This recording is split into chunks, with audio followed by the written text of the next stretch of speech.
This lesson from church history, titled Irresistible Influence, links to episode 4, titled Martyrs of Communio Sanctorum. Now, I noted there why, for the first couple of centuries of the church, the predominant culture of the Roman Empire opposed the growth of the faith. Roman culture placed tremendous value on tradition, especially in regard to religion. Christianity was deemed a novelty, and indeed, well, it was at the time. Christians didn't just add one more god to the already crowded Greco-Roman pantheon. That might have proven more acceptable. No, Christians claimed that there was only one all-powerful God, and that all the other deities worshipped near and far were a fiction. That meant that the lifetime of devotion people had shown to the gods and goddesses had been a waste. All those temples built at great expense. Pointless. Now, it's not difficult seeing why many pagans resisted the Christian message and faith. Not when they worried that pantheon of gods and goddesses watched to see what they would do with these Christian blasphemers. What catastrophes might be in store if action wasn't taken to silence them. And the lesson for us is this. Things have reversed now. While at first Christianity was regarded as a novelty in a culture committed to the sanctity of tradition, 2,000 years later, the roles have reversed. Now, the church is regarded as an irrelevant relic by a culture fascinated with the new and improved. In the United States and Canada, at least. Europe's longer history nurtures a lingering regard for tradition. But the massive cultural influence of the United States competes with that in the European soul. Using biblical categories, let's call both the ancient Roman and modern Western cultures the world. Whatever form the world takes is always a reflection of humanity's fallenness. Now, yes, it occasionally can produce beautiful art or music, can devise ways to improve health and extend life. It may even at times develop systems that promote justice. But history is the long, sad tale of how humans manage to tear down what's built up. There's something perverse in the human spirit that delights in destruction. And an image comes to mind. A bright, creative child of 9 builds an elaborate castle of wooden blocks. He spends an hour on it. He's proud of his creation.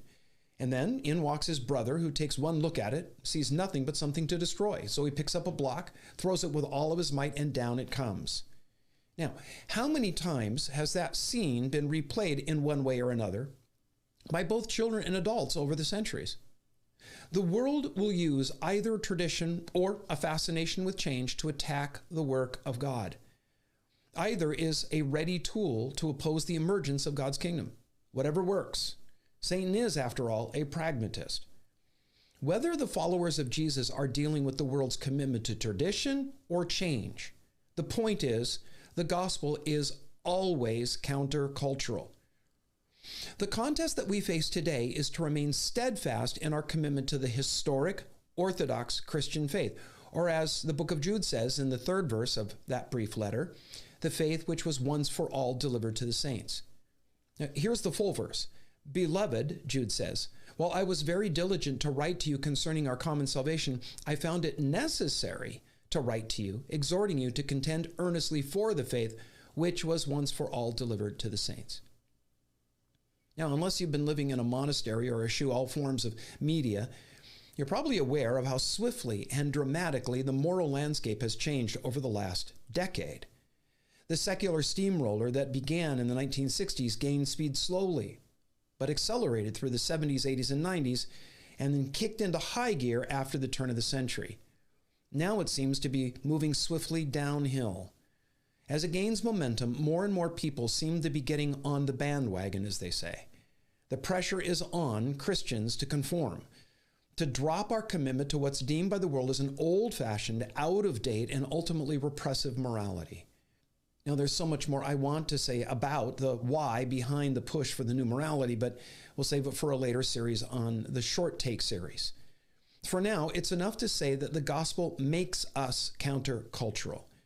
To be a Christian will always mean being called to a lifestyle that is countercultural, because no matter how aligned the culture believers live in aligns with the biblical worldview, it's still a fallen world and not the kingdom of God. We can't alter our view of what it means to be human and the rules that govern human existence because we don't make them. God does. So while the world presses on us to get with the program and shed our narrow-minded bigotry regarding things like gender, race, sex, we can't. We must do what those first Christians did, live by and in a morality that's commensurate with people in love with God, and so loving and serving our fellow man. We must show the absolute superiority of the life that we have to the busted imitation the world offers. That is what won converts to the faith in the first, second, and third centuries. The irresistible influence of Christians hated by the world and hounded by the state. And it's what will win converts today.